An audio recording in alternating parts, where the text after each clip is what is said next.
दोस्तों, आज मैं आपको एक ऐसी घटना के बारे में बताने जा रहा हूं जो सिर्फ कुछ महीने पहले ही घटी है। ये कहानी उत्तर प्रदेश के कौशाम्बी जिले के मंझनपुर से 15 किलोमीटर दूर स्थित एक छोटे से गांव की है। वहां एक काली कोठी है जिसके बारे में लोग कहते हैं कि वो भूतिया है, लेकिन जो घटना हाल ही में वहां हुई है वो सच में रोंगटे खड़े कर देने वाली है। तो चलिए शुरू करते हैं।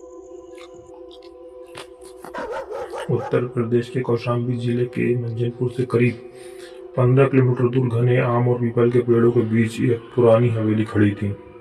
इतनी पुरानी के गांव के बुजुर्ग कहते थे कि उनके दादा भी उसे ऐसे ही खामोश और वीरान देखा था। उस हवेली का नाम किसी सरकारी कागज में दर्ज नहीं था, लेकिन आसपास के लोग उसे काली कोठी कहते थे, क्योंकि उसकी दीवारों पर जमी काली काई और समय की धूल ने उसे सचमुच काला बना दिया था। कहते हैं कभी हवेली एक जमींदार हरिकृष्ण सिंह की थी, जो अंग्रेजों के जमाने में बहुत ताकतवर और रहस्यमयी आदमी माना जाता था। उसके बारे में यह अफवाह थी कि उसने अपनी दौलत और ताकत बचाने के लिए कुछ ऐसे कर्म किए थे जिनका हिसाब इस दुनिया में नहीं बल्कि किसी और अंधेरी दुनिया में लिखा गया था। गांव के लोग दिन में भी उस रास्ते से कम गुजरते थे, क्योंकि हवेली के पास पहुंचते ही अजीब सी ठंडक महसूस होती थी, जैसे अचानक धूप गायब हो जाए।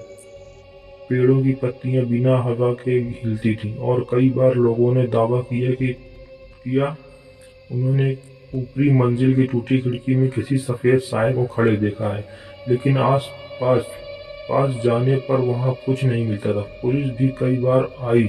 कुछ नौजवानों ने हिम्मत दिखाकर अंदर रात बिताने की कोशिश की, पर सुबह होते होते या तो बुखार में तपते मिलते या फिर उन्हें कसम खाई कि दोबारा उस जगह का नाम कभी नहीं लेंगे।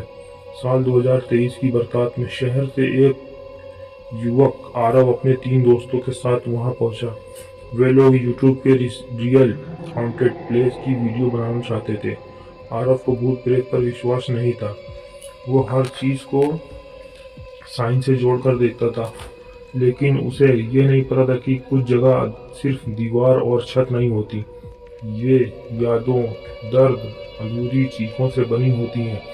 जैसे ही वो लोग हवेली के टूटे फाटक से अंदर घुसे, उनके कैमरे की स्क्रीन पर हल्की सी स्टैटिक लाइनें आने लगी, जबकि नेटवर्क पूरी तरह गायब था। हवा से सीलन की गंध थी और जमीन पर पड़े सूखे पत्ते ऐसे चरमराते थे जैसे कोई उनके पीछे चल रहा हो। हवेली के अंदर का आगमन बड़ा था। बीच में सूखा कुआं और चारों तरफ मेहराबदार बरामदे। दीवारों पर पुरानी तस्वीरों के फ्रेम टंगे थे जिनमें चेहरे धुंधले पड़ चुके थे, लेकिन एक तस्वीर बाकी सबसे अलग थी।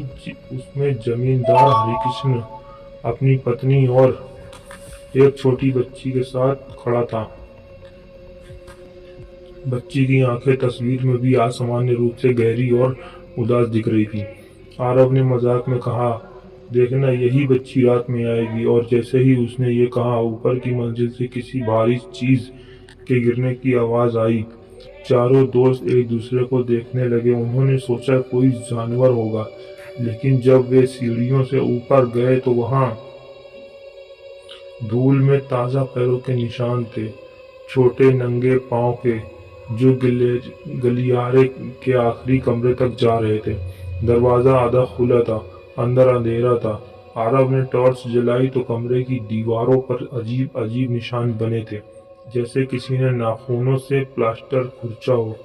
और बीच कमरे में एक पुराना लकड़ी का झूला रखा था, जो धीरे धीरे हिल रहा था, जबकि वहां हवा बिल्कुल नहीं थी। उसमें से एक दोस्त समीर अचानक बोला कि उसे नीचे से किसी की रोने की आवाज आ रही है। पहले सबने उसे डांटा कि डराने की कोशिश मत कर, लेकिन जब सब चुप हुए तो सचमुच बहुत धीमी करुण सिसकी सुनाई दी, जैसे कोई बच्ची बहुत देर से रोते रोते थक गई हो। आवाज कभी पास लगती, कभी दूर, और अचानक पूरी तरह कमरा ठंडा हो गया। इतनी ठंड में उनकी सांस से धुंध निकलने लगी। आरव ने कैमरा उस झूले पर फोकस किया और स्क्रीन पर कुछ सेकंड के लिए एक धुंधली आकृति दिखी। एक छोटी लड़की, लंबे बाल, सफेद फ्रॉक और चेहरा साफ नहीं दिख रहा था, लेकिन उसकी आंखें सीधी कैमरे में देख रही थी। अगले ही पल स्क्रीन काली हो गई, कैमरा बंद। घबराहट बढ़ने लगी। तभी हवेली के मुख्य दरवाजे के बाद होने की जोरदार आवाज आई। वे नीचे भागे। फाटक सचमुच बंद था। बाहर तेज बारिश शुरू हो चुकी थी। बिजली चमक रही थी और हर चमक में उन्हें बरामदे के खंभों के बीच कोई खड़ा दिखाई देता, लेकिन बिजली जाते ही वो गायब हो जाता। समीर ने कहा कि उसे याद आया है। उसने गांव के एक बूढ़े से सुना था कि जमींदार की बेटी की मौत इसी हवेली में रहस्यमय तरीके से हुई थी। कहते हैं वो कई दिनों तक गायब रही और फिर उसका शव कुएं में मिला, लेकिन असली सच्चाई कभी सामने नहीं आई। कुछ लोग कहते थे कि जमींदार ने किसी को काले अनुष्ठान के लिए अपनी ही बेटी की बलि दी थी ताकि उसकी दौलत कभी खत्म न हो, और उसी दिन से हवेली में हर रात एक बच्ची के रोने की आवाज गूंजती है। जैसे ही समीर ये कहानी सुना रहा था, सूखे कुएं से अचानक किसी चीख से गिरने की गूंज आई। चारों ने कांपते हुए अंदर झांका। अंधेरा था, लेकिन बहुत नीचे दो हल्की चमकती आंखें दिखीं और फिर एक धीमी आवाज, पापा। इतना मासूम और इतनी दर्द भरी कि खून जम जाए। आरव का सारा तर्क, सारा विज्ञान उस शब्दों के सामने बिखर गया। उसे लगा जैसे हवेली की दीवारें सांस ले रही हों, जैसे हर ईंटों में कोई कहानी कैद हो। तभी पीछे से किसी ने उसके कंधे पर हाथ रखा। उसने सोचा दोस्त होगा, लेकिन जब मुड़ा तो वो कोई नहीं था, और उसके दोस्तों के चेहरे पर ऐसा डर था जैसे उन्होंने कुछ ऐसा देख लिया हो जो इंसान नहीं हो सकता। बरामदे की दीवार पर टंगी वही तस्वीर अब बदल चुकी थी। उसमें जमींदार और उसकी पत्नी गायब थे।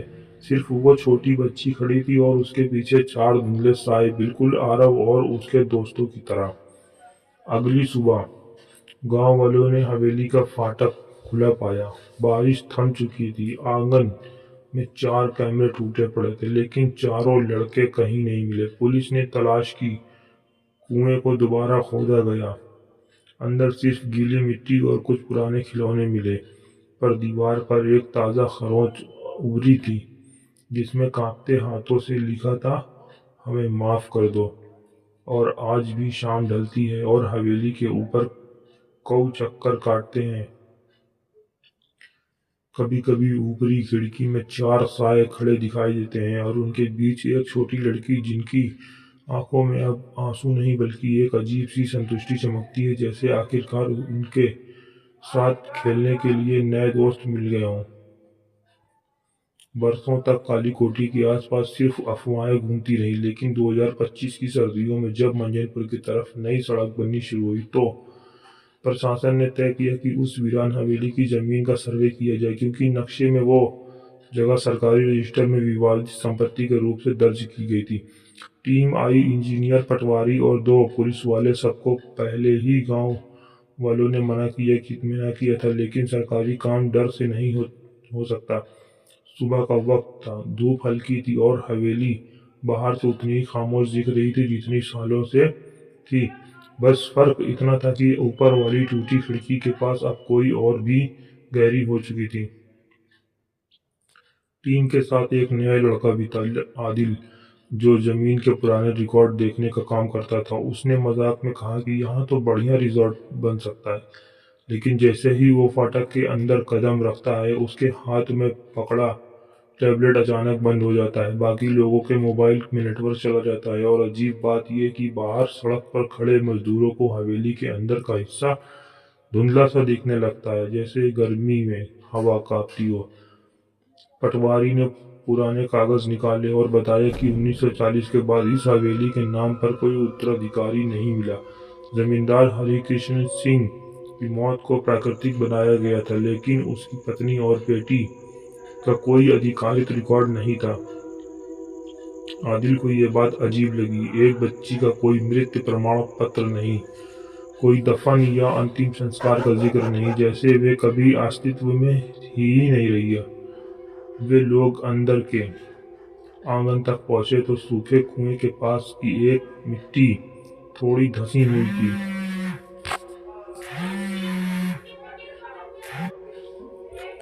जैसे हाल ही में किसी ने उसे छोड़ा हो। पुलिस वाले ने मजाक में कहा, कहीं वो यूट्यूबर लोग तो यहीं नहीं गए।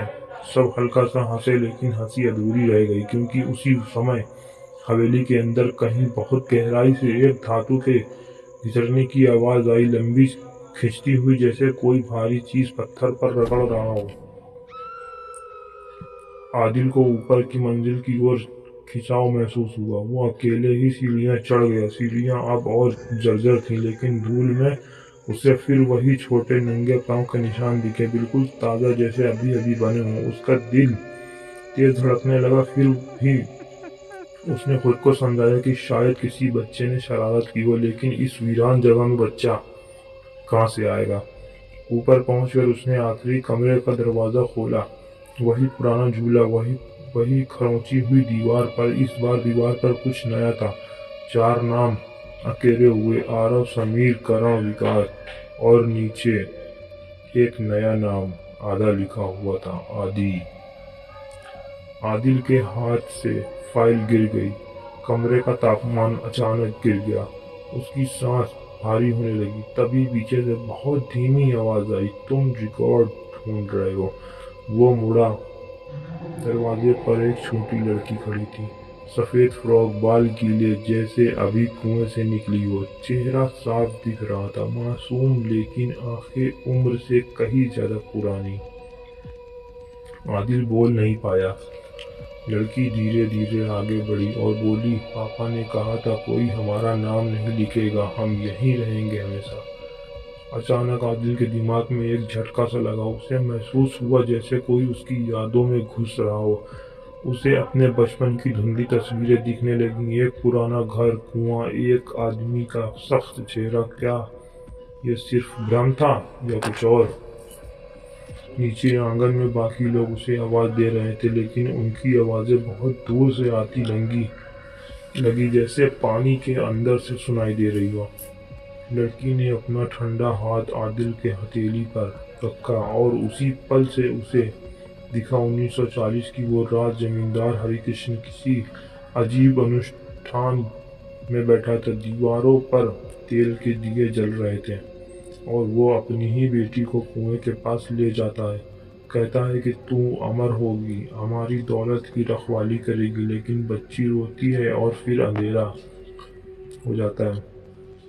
आदिल चीख कर नीचे भागा, लेकिन सीढ़ियां लंबी होती जा रही थी, खत्म ही नहीं हो रही थी, जैसे हवेली का आकार बदल रहा हो।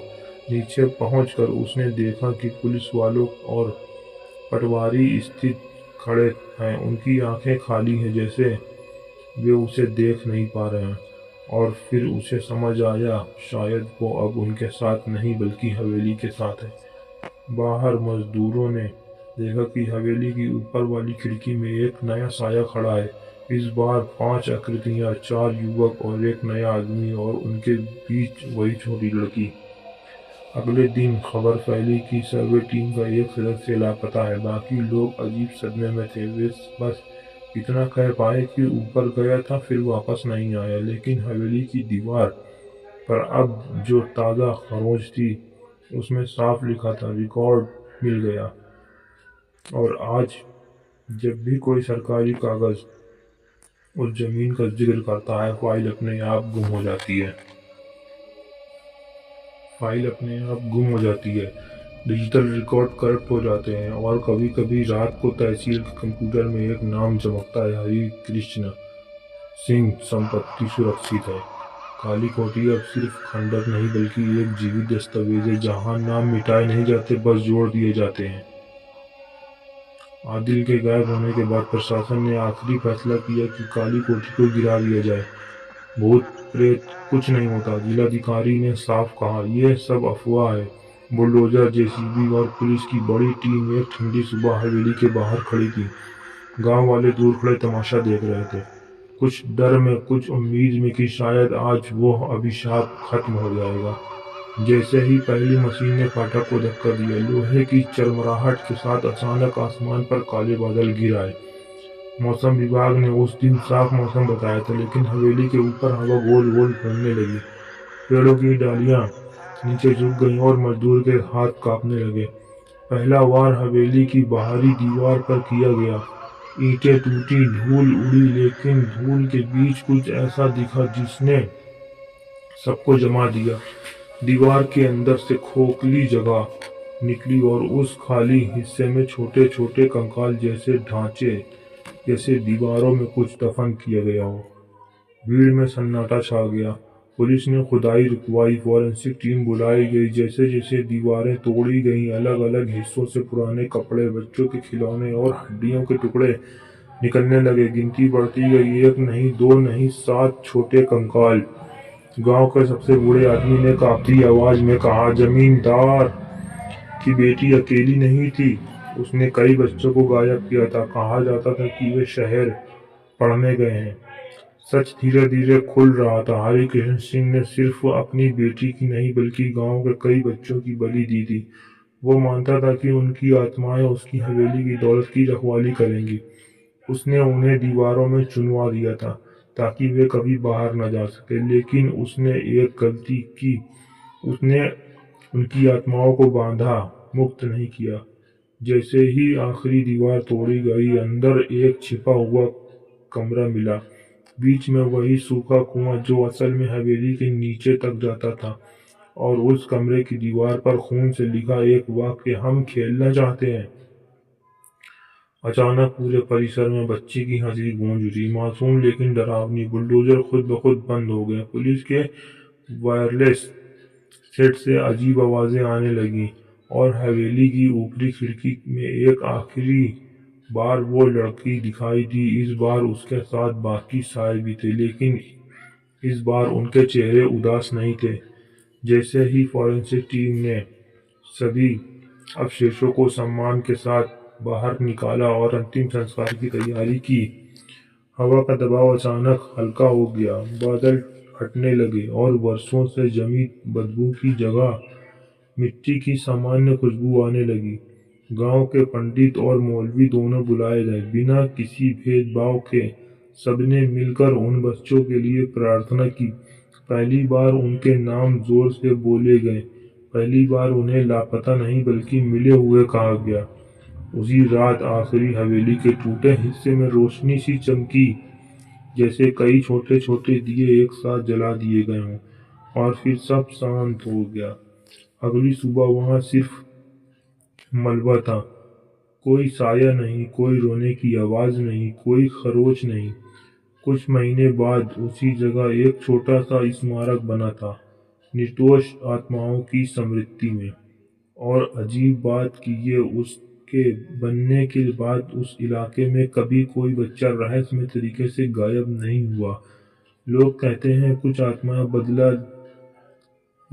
नहीं चाहती, वे बस चाहती हैं कि उनका सच स्वीकार किया जाए। और काली कोठी अब वो सिर्फ एक कहानी है, एक ऐसी कहानी जो याद दिलाती है कि असली डर भूतों में नहीं, इंसानों की लालच में छिपा होता है। कहानी यहीं समाप्त होती है। अलविदा दोस्तों। आज भी वो काली कोठी वहीं खड़ी है और गांव वाले उससे दूर ही रहते हैं। दोस्तों, ये थी काली कोठी की सच्ची घटना। अगर आपको ये कहानी पसंद आई है तो कृपया इस वीडियो को लाइक करें और हमारे चैनल को सब्सक्राइब करना ना भूलें। अपने दोस्तों के साथ शेयर करें और कमेंट में बताएं कि आपको क्या लगता है, ये घटना सच में हुई थी या फिर ये सिर्फ एक कहानी है।